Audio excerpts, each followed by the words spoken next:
ஒரு சின்ன கிராமத்துல குப்புசாமி தன்னோட மனைவி 2 பிள்ளைங்களோட கூலி வேலை செஞ்சு சந்தோஷமா வாழ்ந்துகிட்டு இருந்தான். குப்புசாமி அவங்க ஊருக்கே பெரியவரான பண்ணையார் வீட்டுல தான் வேலை செஞ்சுக்கிட்டு இருந்தான். குப்புசாமி நல்ல வேலைக்காரன், நேர்மையானவன், யாருக்கிட்டையும் எந்த உதவியையும் அனாவசியமா வாங்க மாட்டான். அது மட்டும் இல்லாம வேலை செய்யாம காசு வாங்குறதோ இல்ல பொருள் வாங்குறதோ குப்புசாமிக்கு சுத்தமா பிடிக்காது.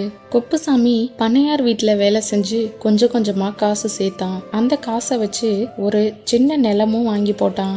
அந்த நிலத்துல விதைக்கிறதுக்கு பண்ணையார்கிட்ட போய், பண்ணையார் ஐயா, கொஞ்சோண்டு விதை இருந்தா கொடுங்களேன், நான் புது நிலம் வாங்கியிருக்கேன், அதுலயே இனிமே பயிர் செய்யலாம்னு நினைக்கிறேன், உங்க கையால விதை வாங்கிட்டு போய் போட்டா நல்லா வருவேன்னு நம்பிக்கை இருக்குங்க ஐயா அப்படின்னு கேட்டான். அதுக்கு பண்ணையார் ரொம்பவும் கோவப்பட்டு, இங்க பாரு, நீ தனியா விவசாயம் செஞ்சு உன் வாழ்க்கையில முன்னேறதுக்கு நான் என் கையால விதை தரணுமா, போய் எங்கேயாவது வாங்கிக்க அப்படின்னு சொல்லி அனுப்பிட்டாரு. சரி, இனிமே என்ன பண்றது அப்படின்னு நினைச்சுக்கிட்டு குப்புசாமி தன்னோட வீட்டுக்கு வரான். போச்சு, இருந்த காசுலையும் நிலம் வாங்கிட்டோம், இனிமே அடுத்து எப்படி சமைக்கிறது, சாப்பிடுறது, நம்ம போய் நம்ம மனைவி கிட்ட எப்படி சொல்றது அப்படின்னு நினைச்சுக்கிட்டே வந்து நடந்த எல்லாத்தையும் தன்னோட மனைவி கிட்ட சொல்றான். இது சொல்லிக்கிட்டு இருக்கும் போதே குப்புசாமியோட வீட்டு வாசல்ல இருந்த குருவி கூட்டுல ஒரு பாம்பு இருந்து அந்த குருவிகளை கொத்தி சாப்பிடுறத பாக்குறான். உடனே அந்த குருவிகளை காப்பாத்துறதுக்காக அந்த பாம்பை அடிக்க போறான். அதுக்குள்ள 5 குருவி இருந்த இடத்துல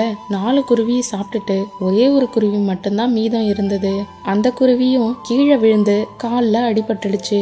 அப்புறம் ஒரு வழியா குப்புசாமி பாம்பை அடிச்சு போட்டுட்டு அந்த கால் உடைஞ்ச குருவிய வைத்தியம் செஞ்சு தன்னோட வீட்டிலேயே வச்சு பாதுகாப்பா வளர்த்து அந்த குருவி குணமானதுக்கு அப்புறமா வெளியே பறக்க விடுறான். அது வரைக்கும் குப்புசாமியோட குடும்பம் ரொம்ப பசியிலையும் பட்டினிலையும் வாடிக்கிட்டு தான் இருக்கு. குப்புசாமியால காப்பாத்தப்பட்ட குருவி ஒரு நாள் குப்புசாமியோட வீட்டுக்கு வருது. ஒரு பரங்கி விதைய கையில கொடுத்து, இந்த விதைய உன்னோட வீட்டுக்கு பின்னாடி வை, மறுநாள் போய் பாரு, நீ எனக்கு செஞ்ச உதவிக்கு உனக்கு ஏதாவது செய்யணும்னு தோணுச்சு அப்படின்னு இதை மட்டும் சொல்லிட்டு அங்கிருந்து போயிடுச்சு. குப்புசாமி குருவி சொன்ன மாதிரியே அந்த விதையை எடுத்துட்டு போய் தன்னோட வீட்டு பின்னாடி வச்சுட்டு மறுநாள் வந்து பாக்குறான். அந்த இடத்துல ஒரு பெரிய பரங்கிக்காய் இருக்கு. தன்னோட மனைவியையும் குழந்தைகளையும் கூப்பிட்டு பரங்கிக்காயை காட்டி, இனிமே நாம இதை சமைச்சு சாப்பிடலாமா அப்படின்னு சொல்லிட்டு பரங்கிக்காயை கட் பண்றான். உள்ள நிறைய நகைகளும் பணங்களும் பொற்காசுகளும் இருக்கு. பார்த்த உடனே ரொம்ப ஆச்சரியமா போயிடுது. எல்லாருமே அதை ரொம்ப அதிசயமா பாக்குறாங்க.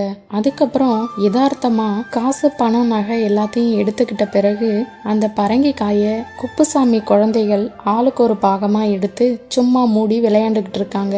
அதை மூடி திறக்கவும் திரும்பவும் அதுல காசு பணம் வருது. அப்புறம்தான் அது மந்திர பரங்கிக்காயா இருக்குமோ அப்படின்னு குப்புசாமிக்கு தோணுது. திரும்பவும் குப்புசாமி பரங்கிக்காய வாங்கி மூடி திறந்து பாக்குறான். அதே மாதிரி பணம் நகை பொற்காசுகள் எல்லாமே கிடைக்குது. இத பார்த்ததும் பண்ணையாருக்கு ரொம்ப கோபம் வந்துருது.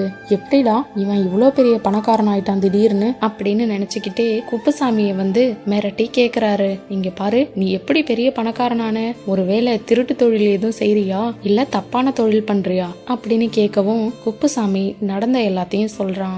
அடுத்த நாள் பண்ணையார் அவனோட வீட்டு வாசல்ல ஒரு குருவி கூட அவனே கட்டி அதுல ஒரு குருவியை கொண்டு வந்து வச்சு, எப்படியாவது நாமளும் பணக்காரன் ஆகணும் அப்படின்னு நினைச்சுக்கிட்டே குஞ்சு பொறிக்க வைக்கிறான். ஒரு கொஞ்ச நாள்ல குருவியும் 3-4 குஞ்சு பொறிச்சிருது.